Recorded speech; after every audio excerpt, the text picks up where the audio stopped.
Let's talk about what's going on in Los Angeles right now. First and foremost, to my friends and family who listen to the podcast, I'm in North Hollywood. We're not near any of the protests at this moment. In fact, in normal daily traffic, I'm about an hour away. Like, not even riot affected traffic. Like, it would take me an hour to get down to where they are. Los Angeles is a very big city, and it covers a lot of smaller cities. I didn't mean that to sound as condescending as it sounded. Obviously, at this point, if you've read any news source, you know what the riots are about. You know all the perspectives surrounding everything.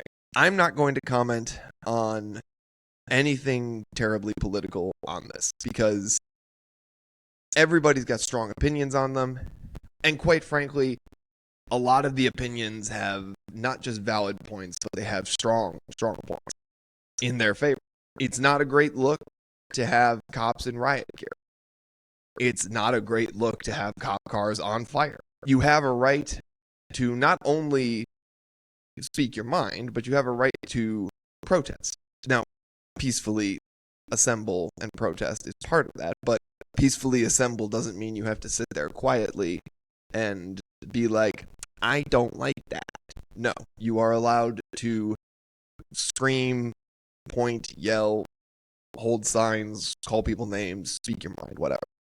You're not allowed to do calls to violence or cause actual violence. Actual violence would include things such as punching a cop, punching another person, all those things.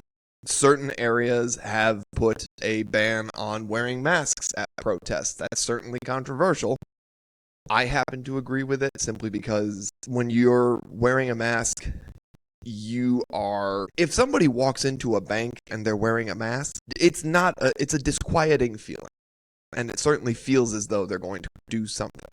And it feels like that is an incite to violence. There's no legal precedent for the statement I just made. I can't back it up with anything legal, but that's the way I think about it.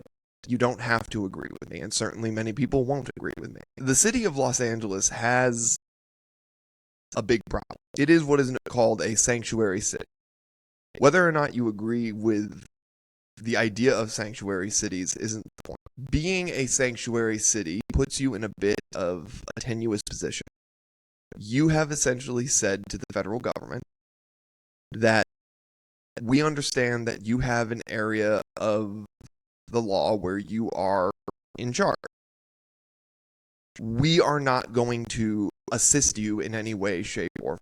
But it puts you in a tenuous position because your police officers still cannot allow harm to people. So your police officers both have to enforce the law and be very careful not to enforce or help enforce certain parts of the law. That puts you in a weird spot. The governor of California and the mayor of Los Angeles have both they've signaled that after President Trump federalized their National Guard, that they're going to sue about that, what they call an abuse of power. And it's this weird dance between states' rights and federal government power in this situation. And the problem with the argument everybody's making is that the crux of it is they are actively interfering in an area that the federal government has the right to act. Now, again, whether you agree that the federal government has the right to act in this situation or not isn't what's at question. Many people do disagree with it, and if you disagree with it, you should go to the ballot box and make your voice heard.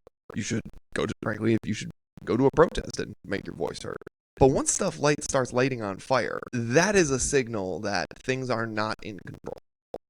The insistence that things are in control when everything's on fire, that doesn't work. The long and short of it is a lot of people are being negatively affected, and that's just the truth of the matter.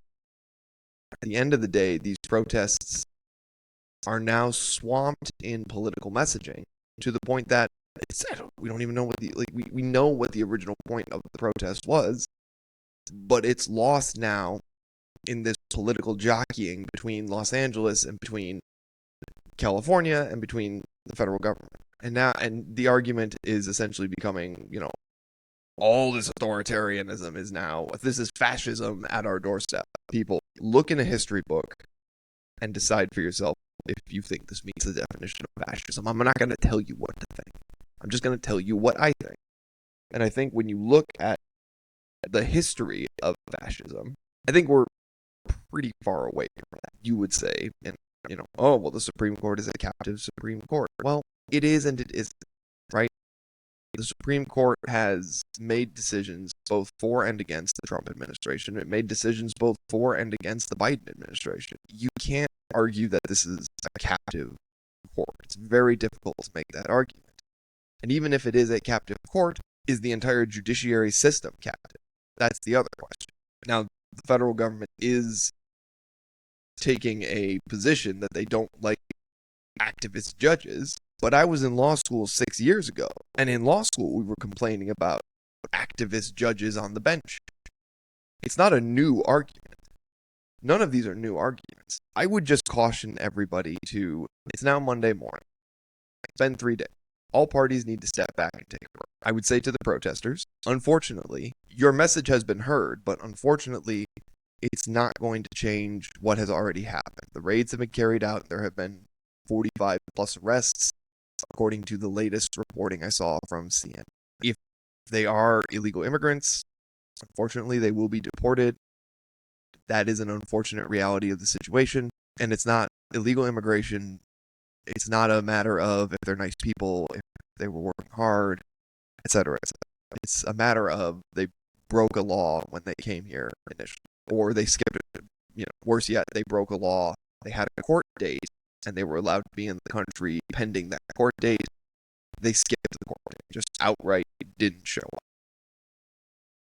It sucks.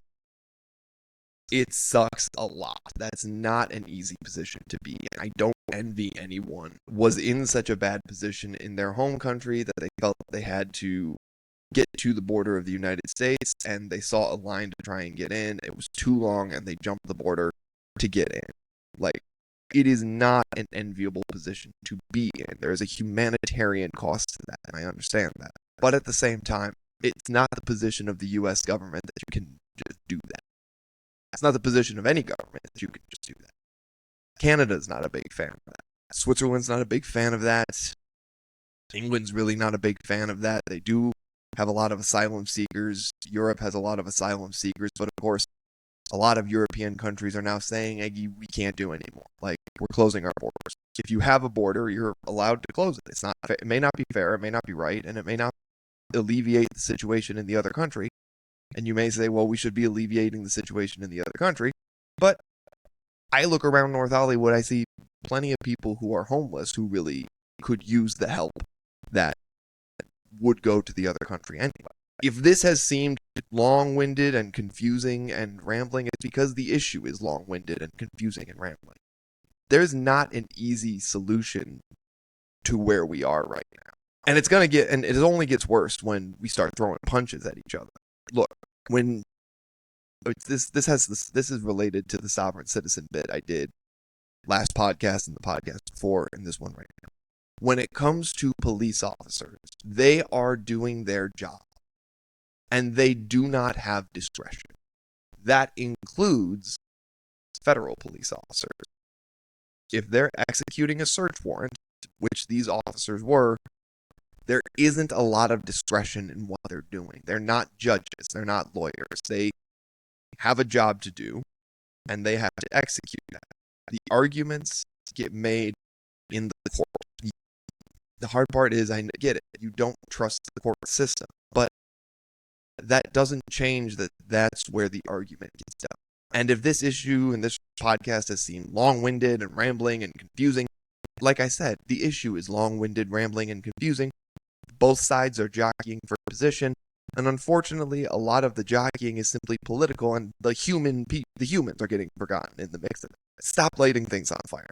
And I would say to the police officers, rubber bullets, guys, really, it's not the 70s. It's like, you gotta stop that stuff. You got better ways to do this. This is not a fun podcast. I don't enjoy this. I didn't enjoy this one. I already said, my spiel at the front, advertising for this. Just be safe out there. I'm Nick. This is 10 Minutes with Nick. Just have a good